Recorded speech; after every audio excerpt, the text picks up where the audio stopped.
Hey guys, welcome to the Seven Figure Box Show. My name is Andrew Frezza, and today I'm joined by a very special guest, Brittany Welk from LadyStrong Fitness out of Chicago. So welcome to the show, Brittany.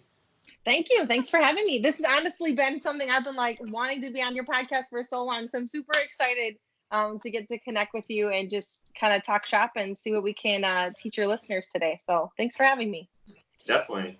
Yeah, I've seen your name around in different forums. I've seen some of your podcasts that I've really enjoyed. So you're someone that's definitely starting to build a little bit of a name for yourself and some credibility, at least among the gym owners that I follow. So it's really cool the things that you're doing. And the focus of today's episode, we talked before this that we want to make the focus of this episode on that lead nurturing process or that member life cycle from the time that we find that person as a lead through sales conversion and onboarding all the way through to retaining those members. But before we get into that, let's just hear a little bit about your background. So LadyStrong Fitness is the gym, correct? Yes. So And we're a gym. Yeah, is that women only? I mean, that's my guess. Yeah, it is women only. We just actually rebranded. We changed the name at the beginning of this year. So we were formerly Midwest Performance, and we were getting a lot of issues with people thinking we were a car parts place. So naming is I feel like it's everything. You have to have a good name in order for people to understand what you are. And when we were asking people what do you think Midwest Performance is, they'd be like, I don't know. But now when you say LadyStrong Fitness, it totally makes sense. And it comes right out must be a gym for only women, and that's exactly what it is. So we're based out of the suburbs of Chicago. So we're in Schaumburg. So we're about 30 minutes outside of Chicago. We've been open. We just hit our 3-year anniversary at the beginning of this month. We're at about 250 members right now, active members right now, and just going strong, I guess. My partner Marcia and I are in the business together. She is my fiance as well as my business partner. So Awesome. we were both previous gym owners in South Dakota. That's where I grew up. She lived there for about 10 years, and she actually owned a CrossFit gym in South Dakota. So CrossFit was kind of where she got her start. Boot camp was kind of where I got my start. She fights professional MMA. So when in 2016, she moved back to Chicago to pursue MMA full time. I followed her, and then we started this gym, and the rest is kind of history. So yeah. Cool. Did you guys both own gyms prior to this one? So she had an actual brick and mortar CrossFit gym. She actually had 2 facilities. They were about 90 minutes apart. So she was doing a lot of traveling. And early on, when you first start your business, she was the one doing all the training and coaching. So we didn't know a ton about business back then. So we were kind of doing it backwards. So she had a brick and mortar. I actually started my boot camp out of my garage and then had to rent a old abandoned high school gymnasium for a while. So I never actually had my own facility, but I just ran 6-week boot camps, 6 weeks at a time.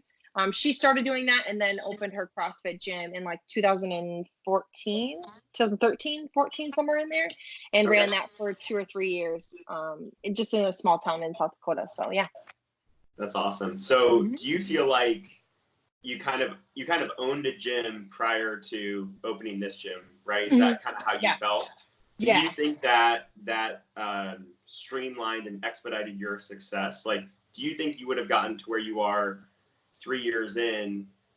Obviously, you wouldn't get there starting from scratch, but do you think there was an advantage to almost owning a gym prior to then having a brand new fresh start with this one? I think so. Yeah. I mean, I went to school for business and finance, so I it's always been a passion of mine. And Marcia, very similar to me, she has an IT background and a business background. So I feel like entrepreneurship was always kind of the way we were going to go, but it was never for sure going to be fitness. So having a gym prior to this kind of teaches you all of the things that you shouldn't do. Because being a new gym owner, you make all of those mistakes early on, and we were able to make those mistakes outside of this facility and learn from those and really kind of start with a leg up in this one while still learning and growing with this one. So I definitely think it helped for sure. Yeah, I see a lot of gym owners. I think even the case with ourselves, we've been doing it now 7 years. If we could have started with what we know now, I think we could have gotten there probably in 2 or 3 years. Oh yeah.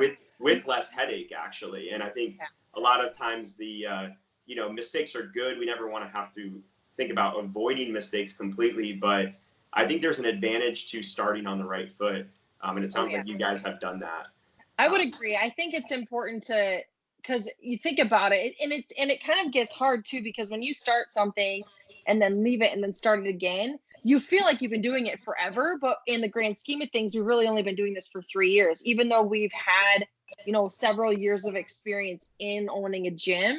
This one we've only had for 3 years. So when you feel like you should already be there, that fighting with that feeling is really hard, because you're like, man, I feel like I've been doing this forever. Why aren't we there yet? But then it's like, really, we've only been doing this for 3 years, which is still like the infancy stage in a business. So it's like, you kind of have to have some perspective when it comes to that stuff too. And as an entrepreneur, that's hard because you just want to be there and it takes a little bit longer. Yeah. So was it always a female only gym? So when we started in Schaumburg, we were actually renting like a corner space in Marcia's MMA gym. So we had gone back and forth, her and I, and we were like, man, do we really want to do this again? Because this is a lot of work. Like, it's a lot of work and it's a commitment. And at the time, we assumed that owning a gym was just going to consume our lives, because it did then. We didn't really know a ton about business, so we were doing everything. So we're like, man, do we really want to do that all over again? And we're like, you know what, let's give it a try. So we started with a 12-week program, and we ended up getting like 25 people in and one guy. And the only reason that I was a guy was because he did it with his fiance, because they were getting married like that summer. So it was the only reasons, but it was all women other than that. And it wasn't on purpose. It was just, that's how it ended up. So after that 12-week program, we were like, we might be onto something here. And we just decided to niche to women. And we're like, because there's no women facilities around us. Curves is kind of a thing of the past. There used to be a women's workout world here in Chicago, but that's kind of the thing of the past too. So there's really only, Burn Boot Camp. We do have a Burn Boot Camp close to us, which is really only women. But other than that, there's really nothing else out there in our area. So like, let's just give it a try. And a lot of people were like, well, did you cut out half your market? I'm like, I don't know. Or did we just steal half the market? Like, you kind of look at it from a glass half full perspective, and it's worked really well for us. So no complaints yet. Yeah, I mean, the numbers definitely would suggest that you're doing very well with that. What are like, just from your perspective as more the business owner, because obviously there's a track record of success there, but what have you felt as like the pros and cons have been of having female only? Honestly, I think the pros are the fact that we get a lot of women who are new to fitness. We really have a diverse group of people. The Muslim culture is really big here in Chicago and in the suburban area. And a lot of those women can't work out around men because they wear their hijabs or their scarves. So they can't be around men to work out. So they come to us a lot because we have an all women staff. We have an all women studio. So they can come and work out with us, and they can take off their scarves and things like that because it's all women. So I think that has been really helpful. Cons are, it's women. So there's a lot of hormones. There's a lot of things going on. So it can be kind of difficult to manage all of that because it's not a bad thing, but it can be. Guys are just like, come in, do your workout, leave, and like, they're not really big on like the aesthetics and everything like that. So, but like, women really like nice bathrooms and nice lockers and towels, and they're a little bit different demographics. So I wouldn't say there's any real cons, honestly, but it's just a different way of running your gym. You look at it from a female perspective versus like a co-ed perspective. Definitely, the women put you more on your A game, I'm sure. Yes, they do. Yeah, they do, which is a good thing. Yeah, they keep us on our toes for sure. So for people out there that are starting to get their interest piqued by this idea, do you think your success has come from like your entire gym is built around it? You changed the name so it's clearly part of the branding and marketing, or do you think someone could easily add on a women's only class and have success with it, or do you think it's not that simple?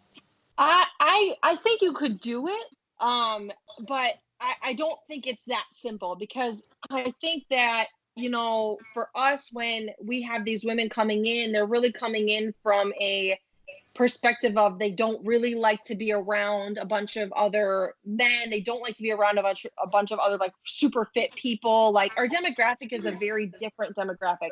It's like the opposite of like an Orange Theory or a Barry's Boot Camp. It's like the complete different spectrum of that demographic. So I think just creating that culture and that community and like the way that we run our classes and the way that we run our studio is more niche than just like adding a women only class.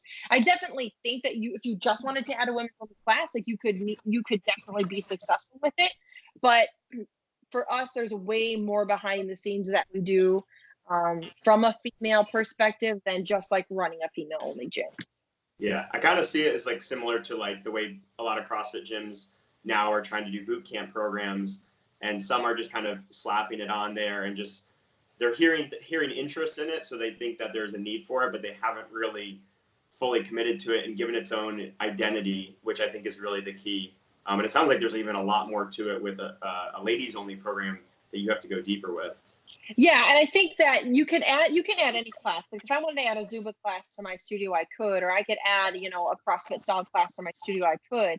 But I think it's really important to be unapologetically whatever you are. If you are CrossFit, if you are boot camp, if you are women's only, if you are yoga, if you are Pilates, like you have to own that space, own what your concept is, and go all in on that. Because a lot of times as entrepreneurs and as small gym owners, we do hear our members talking about things that they want to see more of and things that they would like to do. And while it's awesome to want to make your members happy, you have to remember that if you're starting to spread yourself with 50 different things, something is going to start lacking somewhere or another, and it could completely, destroy or really hurt everything else you've got going on. So for us, it's like we are unapologetically what we do, and we probably won't ever add anything else to our studio. Yeah. And having that filter is so nice. Like as a business owner, there's so many decisions you don't have to make or don't even have to consider because of that. So that's really cool. So it sounds like the name change was one of the tipping points in the last 3 years. Were there any other big tipping points that stick out to you that were like, this was a big turning point for us or big momentum builder for us over the last 3 years? And then the other question with that is how long have you been at this threshold, this 250 members and kind of that spot? How long did it take you to get there? So we started in a facility about half the size of the one that we have. So we moved and expanded our studio in December of 2017. Okay. So that was one point. I would say we opened in October of 2016, and then by the fall or summer fall of 2017, we were like busting at the seams. We were struggling to get people into classes, and at that point we were at about 125 members. And we weren't running a ton of classes, but we could only fit so many people in our classes. We could only fit like 12 to 15 people in a class. And we knew that we were going to have to try to expand that class size if we wanted to put more members in our studio. So we actually just moved a couple doors down from the studio that we were in. So we moved everything over. We did the build out and everything and opened in December of 2017. And at that point in time, we changed our pricing structure at that point in time, at a bigger facility, new equipment, everything was changing. After that, it was almost like a whole new business again. So that point really helped kind of increase our membership as well, because it was like literally we had a whole new gym. So when we were advertising, it was like there was a whole new gym in town. So that really created some buzz there. And then when we changed the name in January of this year, that is when we were able to overcome that 200 mark. We just recently hit that 250. So it hasn't taken us very long to get there. We're consistently marketing, consistently doing that kind of stuff, getting our referrals, get a lot of referrals. So that's been helping. But the LadyStrong thing really, I think that has probably been the biggest tipping point for us in regards to. Awesome. So let's dive into that member life cycle process. When you think about the life cycle just as a whole, what are the things that stand out to you? Is there anything that jumps out to you initially as like most important points along the process, or parts that maybe you guys struggled with that now you're really good at? What really jumps out to you first? I think that the biggest thing, for a while there that we really struggled with was retention. Like that was a huge thing for us because we did do Alex Hormozy's gym launch. We did go through Mhm. that program. And while it did really great things for our studio, it actually caused some really serious retention problems for us as well because we were cycling through so many people. We were getting so many people in at a time that it was really hard to keep track of everybody and really move people through that member life cycle like we like to. So retention was a lesson that we learned really hard probably last summer was when it was really tough for us. I think the biggest thing that now that we really focus on is that first week when we do free week trials. So that first week is almost like the first trimester of a pregnancy. It's like the most important time for us to really make sure that we're giving them the attention, the follow up, confirming classes, checking in on them, making them really feel like a part of our team. Even the way that our coaches speak to them in classes, even the way that our front desk girls speak to them. Like we really try to make them feel a part of our family even before they join. That way, when it gets to the point of having the conversation of whether they want to become a member or not, it makes it really easy because they already feel like they're a part of us. So it becomes very difficult for them to say no. So that first week is the most important, crucial time for us. How do you guys manage that? Do you guys have a software? Do you guys shoot for a certain amount of touch points outside of classes, like phone calls and texts? Mhm. How do you manage that? So I kind of like have a mix of like old school and like new school staff. So like some of them really like paper, like pen and paper, and some of them really like Google Sheets, and then all of them like both. So we do a little bit of everything. First, we manage all of the leads that come in on a Google Sheet, and then I have a checklist. So I just started using this checklist probably about I would say like 60 days ago, where Mhm. I listed out like everything they're supposed to do during the day. And a part of it is like lead follow up. So, like the girls always know they're confirming classes within 24 hours of their first class. If they came in on a Monday and it's Tuesday, anybody that came in on Monday gets a follow up text on Tuesday. Hey, how are you feeling? How did you enjoy class? Did we get your next class book? And that happens all week. So every single time that they're in class, they're getting confirmed and they're getting followed up with after their class, and that's all the way through their first week. And we manage that on our Google sheet that we have. Okay, cool. So then you just basically have individual people that are you're assigning a new client to those people, dividing them up, and then they kind of take it on. Yeah, yep. Every day, like all of the girl, like I have three, four front desk girls that work for me, and they always know the routine because it's on the checklist. So they always know, okay, if I'm working the AM shift, I need to confirm the PM shift classes, and I also need to check in on the people who were here last night. If I'm working PM, I'm confirming the AM classes and checking on the morning people. It's always kind of they always know where they're supposed to be based on the checklist that they have, so nobody ever gets missed. Cool. And what percentage of people do the free week of your new members? Do all of them do the free week?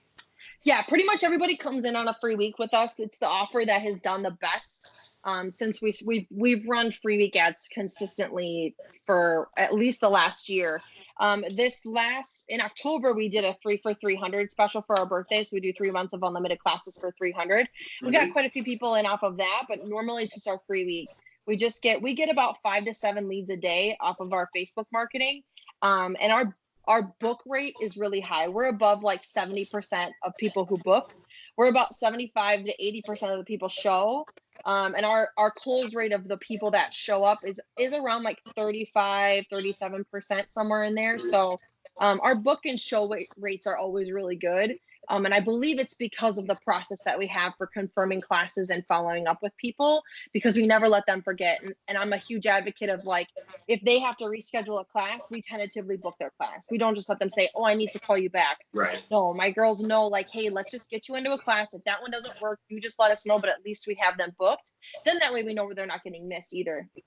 Yeah, you're always pinning down that next action, and then that way you know whether to kind of drop them from the process. They don't just get put in this like limbo phase where you don't know where they're at any given time. Yep. I like that you have these touch points throughout, and it's basically almost daily, assuming that person's attending most days during the free week. Yep. Where does that change to, okay, now they're getting close to the free week. How do you convert them? Is that a phone call? Is that in person? What does that look like at the end of the free week? Yeah, so typically on the third class, we kind of set that expectation right away. Is on the third class, we're going to sit down and kind of have a strategy session with them regarding their goals. So it's in person. We do that in person, usually after their third class, unless they ask for it sooner, which is fine. We try to get them to their third class because we really want them to kind of experience class, experience that whole kind of process in that week. So on a good day, after the third class, the girls will sit down with them. We have a questionnaire that we kind of go through. We let them fill it out first. We want them to kind of go through it on their own time. Because sometimes, like when you sit down with people, they're not going to be completely honest with you. You can dig and dig and dig all you want. I believe in sales. Like if you ask the right questions, people will tell you, but they still won't tell you the whole truth. But if you can sit them down in their own space and in their own head and let them just answer these questions, basic questions like what have you tried in the past, what's worked, what hasn't worked on a scale of 1 to 10, how committed are you, what are you looking for in a program? And then we usually go through that questionnaire with them, just kind of regurgitating what they have said, maybe asking a few more questions to dive in. And then once we go through that, we usually just go right to recommending the package that we think is best for them. I don't really like to give them all the options. It's like then all of a sudden we have, 3 or 4 different things to choose from. It becomes difficult for them to choose. But if I say, listen, based on the conversation that we just had and the goals that you set out with me, I believe that this package is going to be the best one for you. And then we just go right for the recommendation. It also makes it feel a little bit more customized versus just giving them the options and like, okay, which one works best. For me, it's like they look at me as the professional. Like I'm the doctor. I'm the one who's supposed to be prescribing to them what I think is going to be best and what's going to get them the best results. And it works well for us. So. Yeah, that's big. We talk about that a lot. I mean, I think that's what Chris Cooper at Two Brain talks about. Is just like try to take the money out of it. Just think about what does that person's need and prescribe that for them. And then you can always talk about the financial side afterwards. But be the expert in that sense. Where do you see people drop off? So like, does everybody want that goal setting session? So one of the things that we have trouble with sometimes at our facility is we have a free intro that we try to do before they ever do their first class. And now what we do is even if they take a free class, we'll try to do it afterwards or even once they've signed up just as a retention tool. But do you have trouble getting people to buy into that goal session? Do you have trouble getting people to actually attend classes in their first week? Where are those hiccups happening? I think it depends on the person that you have. I don't ever like ask for them to sit down or do you want to sit down? I just set the expectation. Like we're going to sit down. We're going to go over this stuff. If you want to be successful, this is important. I honestly also am not a buy for me or else kind of a salesperson. It's like either you want this or you don't. Like either you want to be here or you don't want to be here. I tell people like if you don't want to be here, I don't want you here. Because at the end of the day, you're going to be the person that comes to me in 2 months that wants to cancel because you haven't been giving your best effort yet. I've been giving you everything that I promised to give you. So I don't believe in allowing people to not want to sit down with me. Like sometimes it's hard because they're in a rush or whatever the case may be. If somebody comes to me and says, hey, can I go over your pricing?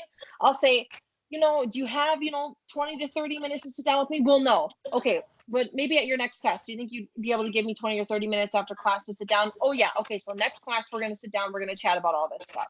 And usually they're okay with that. I do find that people who just want to know your prices are not the kind of people that I really want in my gym.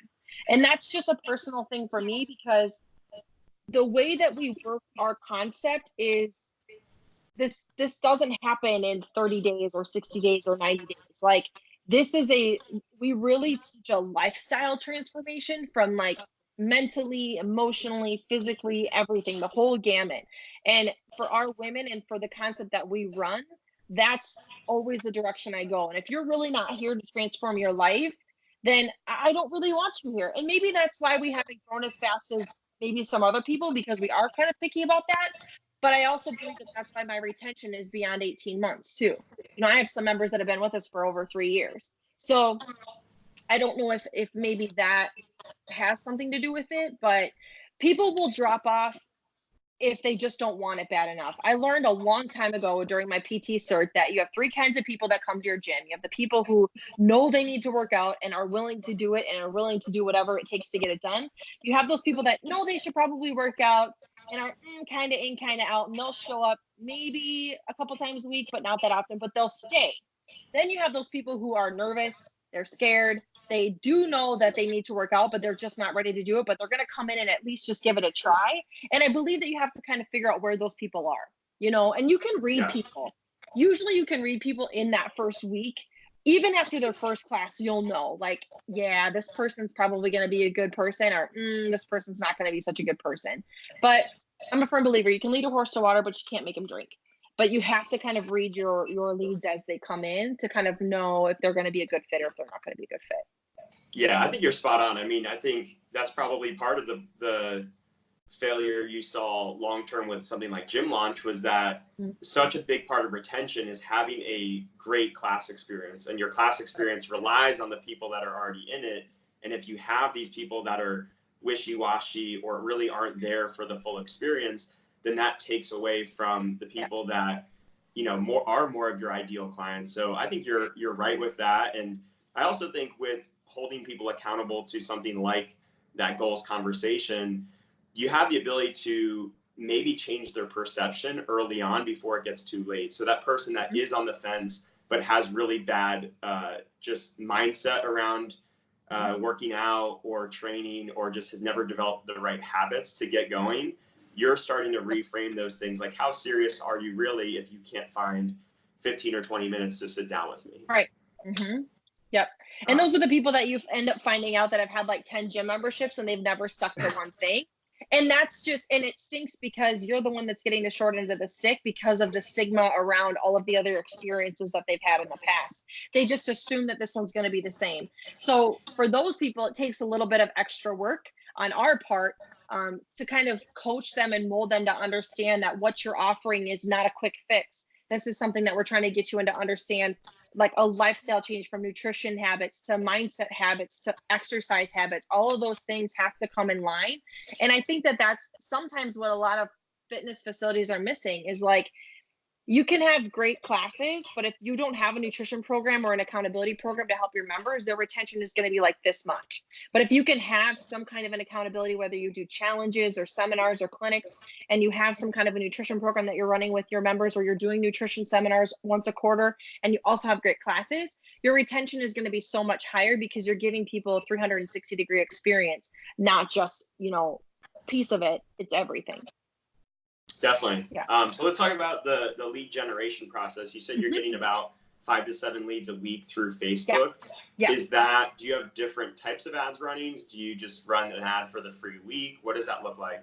Yeah. So we just run an ad for the free week. So we work with Loud Rumor out of Scottsdale, Arizona. We've been working with them for 3 years. They've been our marketing agency since we started. And with them, we just run free week ads, but we run multiple different kinds of ads with videos and different ad copy and things like that. So we could be having like 4 or 5 ads running at one time. And then they obviously manage all of our ads for us. So if something's underperforming, then they'll shut it off. If it's performing well, then they might tweak it here and there. We do have our website has our Facebook on it too. We get a lot of traffic to our website too. We probably get a good, I would say 8 to 10 leads a week just from our website. Okay. So I think that is like a huge thing for us, is being able to get traffic onto our website and traffic on Facebook and referral. You never want to just have like one place where you're getting all of your leads from. You want to, we have an email list that we nurture to every single week too. So having different avenues of leads, whether it's just ads on Facebook, you're sending out email campaigns, because we have a podcast that we send out, we send that out every Monday to our email list. Then we have our website, and then we have referrals too. So I think it's important for any fitness studio to have several different areas that you're getting leads from, because at the end of the day, if Mark Zuckerberg wants to flip the switch on Facebook, you've got to have something else to go get people in your doors. Yeah.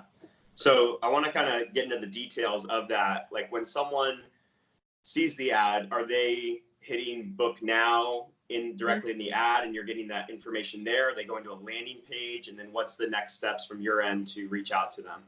Yep. So when they see the ad on Facebook, they'll click like learn more, I think is what the button says, and it takes them to a landing page. And then on the landing page, we capture name, email, and phone number. As soon as they submit that information, I actually get a text on my phone with all their lead info. And we use a platform called Scipio. It's a texting platform. It's very similar to like Zipline. So we use Scipio, and we have it set up where as soon as we get a lead, they get an automatic text in Scipio. So it's connected through Zapier. I think it's called Zapier. So as soon as that lead hits, it goes onto our Google Sheet, and then it also goes into a group in Scipio, and they get an automatic text message. And it just says, "Hey, Susie, this is Brittany from LadyStrong Fitness. We're excited to have you in for your free week. In order to get your first class book, we just need to know if you prefer morning or evening classes." And Scipio also has a phone.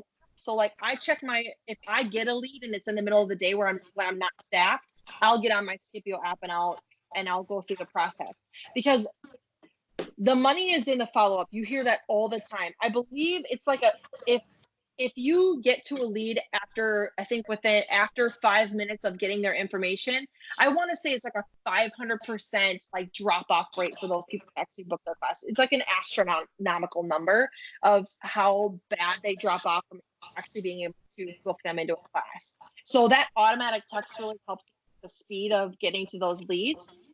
And then we usually go through that process, ask morning or evening class times. I don't like giving all of my class times out. I want to know, do you prefer morning or evening? So then I can narrow down the time. And literally most of the time, booking a class for me is like 2 to 3 minute process. Like evening times work. Here's evening classes. I can get you in tonight at this time, this time, this time. They'll say, 6:25. Okay, great. And then my waiver, like my liability waiver, is electronic. So I just send them the link to our waiver form. So it's already done before they even come into me. That way I don't have to worry about any paperwork when they come in, and I'm just able to give them the best experience possible when they come in. And then we book them, we mark them booked on our lead sheet. We get them into the class in Mind Body. And then that's about it. And that's exactly how it works with our website leads. Nice. What do you use for the waiver? It's called Waiver King. So Waiver King only integrates with Mind Body, I believe. So like, for example, if I send the link to you and you fill it out, it will create a profile for you in Mind Body, and then it will dump right into your Documents tab in Mind Body. So like it's already there for you, which I like, because at the end of the day, people are nervous to even come into your gym. Like they're already freaking out coming into a new place. So I feel like having them fill out the waiver and everything is so like very like stamped, like this is what I'm expected to do, versus me being able to really greet them and get them excited and get them pumped up.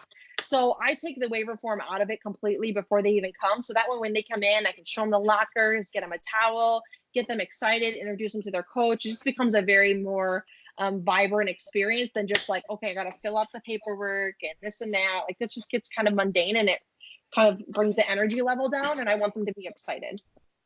Yeah. So you said the waiver is sent through Mind Body or a separate service? So it's separate. So Waiver King is what the name of the company, the software company that we use for that, and it's sent separately. So I just have a Waiver King link that I send to the lead, and it integrates with Mind Body. So as soon as they fill it out online and hit the submit button, it will create a Mind Body profile for them, and it will dump that electronic form in their Documents tab on Mind Body. So it's like integrated. So it's two separate softwares, but they integrate together.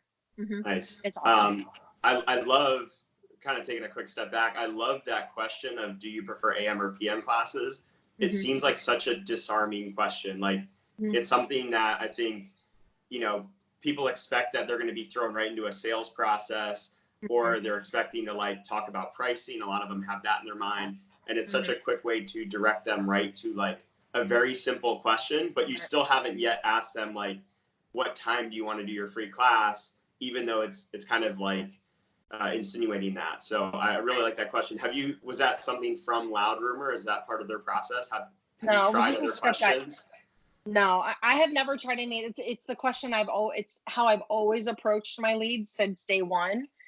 Because I feel like when you ask them, like, it makes them feel like you care, like you want to know what actually works best for them. I'm not just saying like, these are the times I have available, which one can you make work? I'm saying, okay, do you prefer morning or evening? Okay, great. And a lot of times it'll be like, oh, evening after 5. Okay, cool. I have a 6:25 and a 7:35. Does one of those work best for you? Or which one works best for you, versus me just being like, oh, I have open spots at 6:25. Can you make that work? I'm really making it about them more than it is about us.